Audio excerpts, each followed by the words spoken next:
Halo guys, balik lagi bersama gue Randy Ya gue Vincent. di Konspirasi Kopi. Seruput lu kopinya.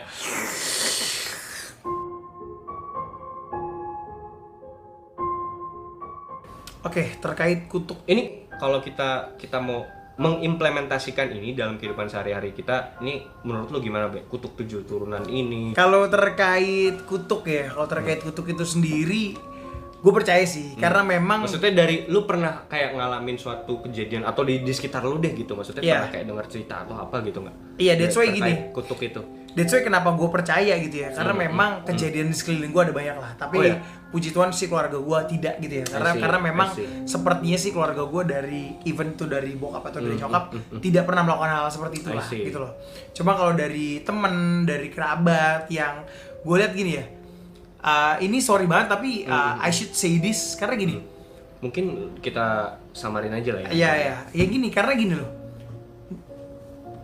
Logiknya adalah Iya. dari orang gitu ya, dia punya anak ada 7 atau 8 gitu. Yes. Masa sih ke-8-8-nya tidak ada yang Ya. berhasil gitu. Iya, benar. Dan kenapa sih setiap usaha yang dia lakukan tuh selalu gagal, selalu dipenuhin kayak kesulitan gitu ya. Iya, benar. Dan at the end ada salah satu temen kita yang ternyata dia berani buka suara bahwa ya ada lah hal-hal seperti itu gitu loh. Hal-hal perjanjian-perjanjian seperti itu yang dulu dilakukan oleh ya mungkin neneknya atau kakeknya atau siapalah gitu loh. Seperti itu sih men. Dan kalau ditanya ke gua gitu ya, apakah ini bisa dihentikan, diputus gitu ya, walaupun ini sebenarnya adalah perjanjian darah gitu ya. Yes. Ini ada kejadian menarik lagi sih, Bre. Ini kalau dari kehidupan sehari-hari kita ya, maksudnya gini. Even tuh ya, maksudnya orang tua gue ya, Bre, itu adalah orang-orang yang klinik. Ini gue maksudnya gue open aja ya, gue buka-bukaan aja. Orang tua gue adalah orang tua yang tipikal klinik, percaya sama hal-hal yang kayak gitu-gituan. Oke. Ya gue nggak tahu gitu loh, maksudnya apakah kayak leluhur gue atau maksud gue keturunan Chinese ya, jadi Yeah. biar kalian tuh tahu gambarannya gitu seperti apa gitu loh. Cindo. Iya gitu, dan ya gue nggak tahu maksudnya leluhur gue tuh pernah melakukan apa gitu kan ya, maksudnya ya mungkin bisa turun ke gue gitu kan, ya gue juga nggak tahu gitu. Tapi pada akhirnya ada suatu ketika di mana ya lu tau lah, hidup gue gitu, Bre, maksudnya lu tahu masa kelam gue, lu tahu the darkness of my life gitu kan, masa-masa kelam gue. Di masa titik terendah itulah gue akhirnya melakukan suatu apa ya namanya, kalau di dalam istilahnya, kalau dalam bahasa Islam itu ruqyah, kalau di Kristen itu disebutnya ibadah pelepasan. Di situ gue mengklaim diri gue bahwa gue memutuskan suatu ikatan atau apapun gitu, Bre, yang sudah dijalankan leluhur gue sebelumnya gue kepada suatu entity yang bukan Tuhan, itu gue putuskan. Semua gue sebutkan di situ, Bre, yang which is gue nggak bisa ungkap di sini ya, maksudnya semua, even dosa-dosa gue yang dulu gue ungkapkan semua di situ, gue patahkan dalam nama Yesus Kristus, gue patahkan. Semenjak saat itu gue mengklaim diri gue adalah sudah punyanya Tuhan, Newborn. sudah miliknya Tuhan lagi gitu loh. Yang tadinya gue nggak tahu gue tuh Kepunyaannya punya siapa. Iya dong. Siapa tahu gue punya ada sangkut paut hutang dosa dengan Bapak Met Satan gitu ya. atau apa, ya kan gue nggak tahu gitu, Bre. Makanya sebenarnya menurut gue ini khususnya buat orang Kristen wajib sih dan harus menurut gue ya untuk mengklaim diri kalian, mempernyatakan iman kalian lewat ucapan, Bre. Itu wajib. Karena ya itu sendiri, maksudnya ucapan kutuk dan berkat itu muncul dari mulut. Lu harus mengklaim diri lu bahwa diri lu adalah miliknya Tuhan gitu loh. Dari situlah makanya yang tadi dibilang kalau misalnya ada perjanjian dengan darah itu sudah ditebus oleh darah Yesus itu sendiri gitu. Nah mulai sejak saat itu gue mulai entah kenapa ya, Bre, entah kenapa gitu ya, gue nggak tahu apakah dari sisi psikologis atau apa, tapi entah kenapa gue ngerasa lega, gue ngerasa lepas, dan gue merasa bahwa gue bisa berani melangkah dan gue bisa bilang bahwa gue miliknya Yesus. Kayak gitu. Dan ini menarik lagi ya, Bre, itu satu ya, salah satunya itu satu kejadian yang lain nih, Bre. Nah, dikatakan di dalam kitab Kejadian itu kan ketika ada darah tertumpah di tanah tersebut, maka tanah tersebut terkutuk. Benar gak? Benar. Bahwa kutukan ini bisa berarti tentang suatu tanah yang tidak menghasilkan lagi. Benar. Gitu, Bre. Nah, jadi ada suatu cerita. Ini sebenarnya cerita yang udah pernah gue ceritain juga di waktu itu kita live noise kayak gitu. Nah, ceritanya gini.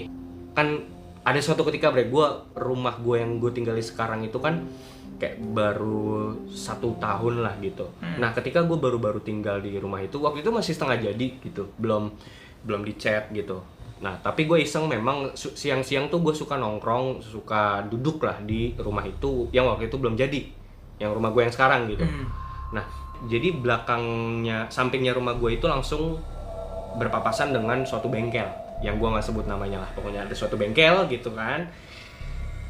Entah gimana, gue lagi kerja, gue lagi kerja di depan laptop gitu. Terus gue ketiduran, Bre. Siang. Itu kayak sekitar jam 1, jam 2 gitu, Bre. Gitu. Gue ketiduran, terus gue dalam tidur gue itu kan kayak tidur ayam, Bre. Maksudnya antara tidur dan bangun tuh. Kayak sekilas tuh gue kayak denger orang. Ini real ya, maksudnya demi Tuhan, waduh, gue bohong dosa gitu loh maksud gue. Gue denger ada orang teriak-teriak di samping rumah gue, yang dibatasi oleh dinding doang gitu loh. Yang kita tahu belakangnya itu bengkelnya itu biar kalian tahu gitu ya, maksudnya bawahnya tuh bengkel, lantai 1, lantai 2-nya tuh kosong, kayak kantor doang, tapi sekarang kantornya udah ditinggalin.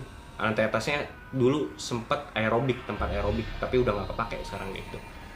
Entah gimana tuh di sisi lantai 2, gue ngerasanya kayak di lantai 2 tuh kayak ada orang teriak-teriak.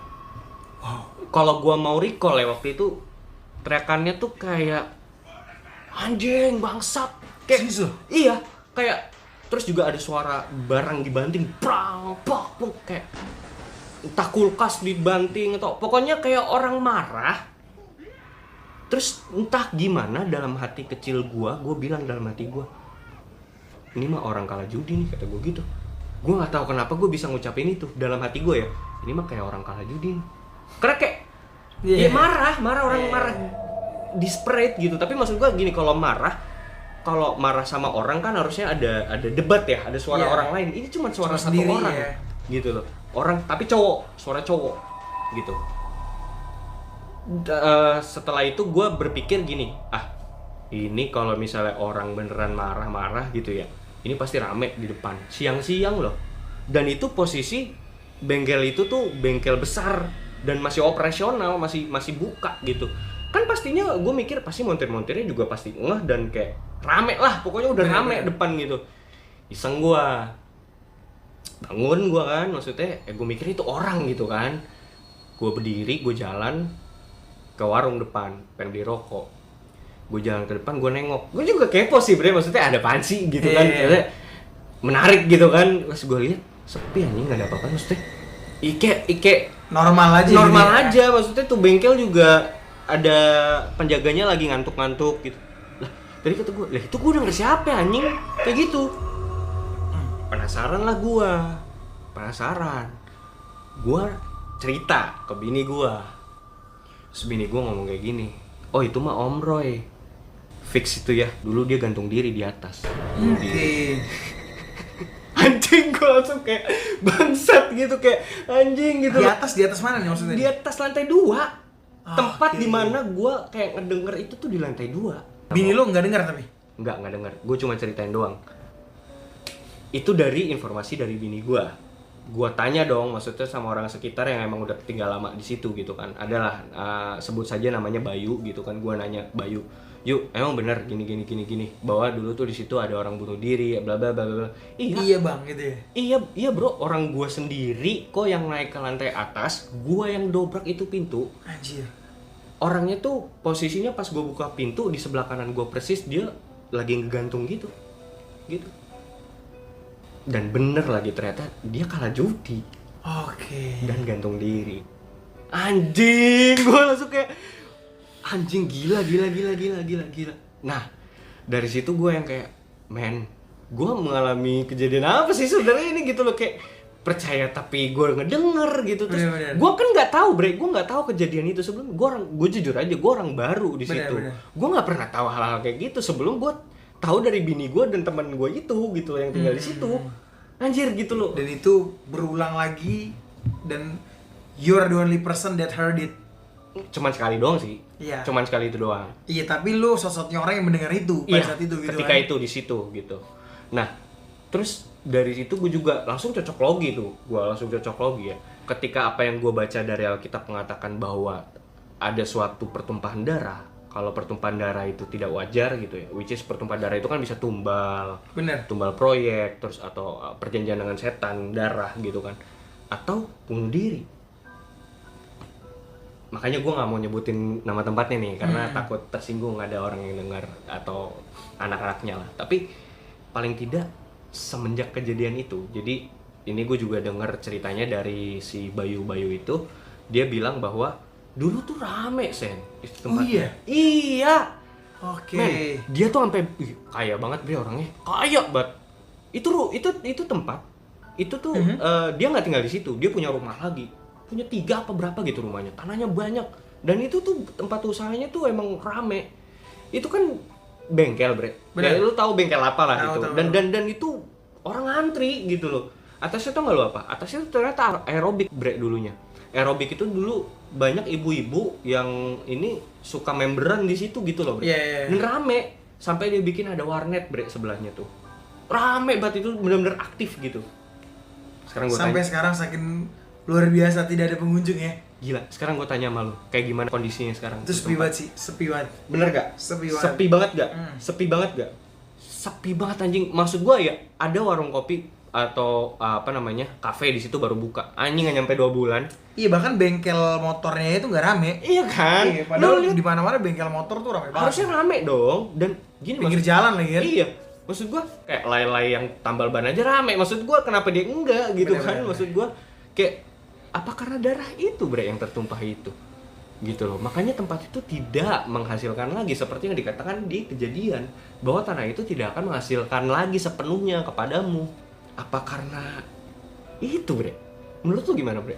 Gitu. Oke, sebenarnya menurut gue perlu diurut lagi ya. Perlu diurut adalah reason why he commit suicide. Yes. Gitu loh. Apakah itu memang murni keinginan dia sendiri karena dia tertekan atau gimana, atau memang ada bisikan or anything lah gitu kan. Tapi kalau menurut informasi yang gue dapat bahwa dia bunuh diri karena kalah judi itu. Sampai di situ gue nggak menanya lebih jauh. Iya. Itu kan untuk orang-orang awam yang tahu gitu. Untuk orang-orang yang tahu. Tapi kita nggak tahu pergumulan apa yang dihadapi. Benar. Pergumulan entah itu ada there is a voice inside his head pada saat itu yang akhirnya dia memutuskan untuk kayak ya udahlah gue bunuh diri atau something gitu ya. Yang which is di situ akan membuat anjing merinding gue bangsat. Iya, yang which is di situ akan membuat tempat itu tuh akan terkena kutuk gitu dalam ya. tanda kutip kutuk. Iya, karena gini. Karena gue bukan tipikal orang yang terlalu percaya gaib gitu ya. Walaupun sebenarnya di dalam apa namanya dalam Alkitab. Iya, dalam Alkitab dan dalam perjalanan hidup gue sendiri, gue beberapa kali menemukan itu, beberapa kali menemukan hal ganjil gitu ya. Tapi lu cenderung yang kayaknya nggak semuanya bisa dijelaskan pakai gaib juga kali. Iya. Gitu maksudnya kan. Ada logiknya gitu ya, ada logiknya. Cuma menurut gue memang hal-hal seperti itu bisa membuat tempat itu menjadi terkutuk gitu. Either itu memang darah dari itu orang atau memang dari cara kematian itu orang, atau satu lagi mungkin kayak there's something like devil or anything lah ya yang memang mendiami tempat tersebut. Iya. Yang lagi rame saat ini tuh ada salah satu artis Indonesia, men. Salah satu artis Indonesia itu yang dia punya CCTV di depan rumahnya. Dan yang gokilnya adalah CCTV itu nangkep pergerakan makhluk halus pocong. Iya. Itu lagi rame banget sekarang. Itu lagi rame banget. Banyak orang berdebat apakah itu benar atau salah. Tapi memang kalau yang dari gue lihat sih seperti benar ya. Kalau gue sih percaya itu memang murni rekaman CCTV tanpa editan. Kalau gue percayanya, karena itu artisnya tuh bukan artis-artis yang penuh gimmick. Gitu loh. Maksudnya bukan artis yang kayak akan ngedit satu video untuk hal kayak gitu, enggak gitu loh. Dan it's true. It's true, oke. Gitu. Bahkan lo juga tau lah, gue dulu punya rumah di Pondok Gede, rumah keluarga gue. Di situ waktu saat pengen dijual, bayangin dulu saat pengen dijual ada orang mau beli, tiba-tiba orang yang mau belinya ngomong ke bokap gue, Pak, di sini sumurnya udah pernah mati 2 kali ya. Which is tetangga gue gak ada yang tahu, men. Tetangga gue gak ada yang tahu. Tapi nih orang baru datang mau beli rumah, dia bisa ngomong kayak gitu. Bokap gue sampai bingung. Bokap gue sampai cerita abis itu, tuh orang tau dari mana ya? Gitu loh. Anjir ya. Gitu. Dan memang gue percaya suatu tempat, apakah suatu tempat itu bisa dikutuk atau diapakan lah gitu ya? Iya. Bisa. Karena memang Tuhan memberikan kuasa terhadap iblis untuk hal-hal yang terjadi di dunia. Betul, setuju. Dan apalagi hubungannya dengan darah. Yes. Men, gue jadi inget satu ayat. Lo tau gak kejadian Yudas Iskariot? Oke. Setelah dia mengkhianati Yesus, dia bunuh diri di suatu tanah. Ya. Tanah tersebut terkutuk. Oke. Bener gak? Jadi darah itu bicara juga tentang kutuk, bre. Bener. Ya bisa juga bicara tentang berkat. Yang mana nih sebenarnya kan? Maksudnya bisa keduanya gitu. Tapi maksud gue artinya di sini darah itu benar-benar sakral, anjir. Ketika ada darah tertumpah di situ, itu bisa menyebabkan suatu kutuk, bisa juga menyebabkan suatu berkat. Bener. Kayak gitu. Tapi yang paling menyeramkan di sini adalah kutukan itu sendiri, bre. Maksudnya, even ya maksudnya sejak kejadian Yudas gantung diri, kan katanya gantung diri, terus darahnya tertumpah gitu kan sampai perutnya aja sobek gitu, bre. Isi perutnya itu keluar, orang-orang menyebutnya tempat itu tanah darah katanya. Saking mungkin tempat itu menjadi terkutuk gitu, bre. Gitu sih, teman-teman. Gila. Gila, seru banget ya, tapi ya membahas yang kayak gini-gini ya sebenarnya. Membahas terkait perjanjian darah ya. Iya. Dan kalau ditanya ke gue gitu ya, apakah ini bisa dihentikan, diputus gitu ya? Walaupun ini sebenarnya adalah perjanjian darah gitu ya. Yes. Sekarang balik lagi, kalau as a Christian, gue bisa jamin 1000%, 1 miliar persen bahwa itu bisa. Dengan apa? Dalam nama Yesus, dengan darah Yesus. Yes, dengan darah Yesus ya. Dengan darah Yesus. Dengan darah Yesus. Oke. Itu dalam teologi Kristen. Nah, ini kita mengeluarkan sudut pandang kita dari teologi Kristen karena kita orang Kristen. Benar gak? Untuk teman-teman mungkin yang merasakan hal yang sama atau mengalami hal yang sama, mengalami kutuk gitu ya. Iya, gue pengen denger dong cerita-cerita kalian, komen. Iya, sama one thing sih. Kalau memang kalian pernah mengalami kutuk dan sampai saat ini mungkin masih gitu ya. Percayalah bahwa yang bisa melepaskan kalian dari kutuk itu nama Yesus. Amin. In the name of Jesus. Amin. Konspirasi ngopi. Seruput dulu kopinya.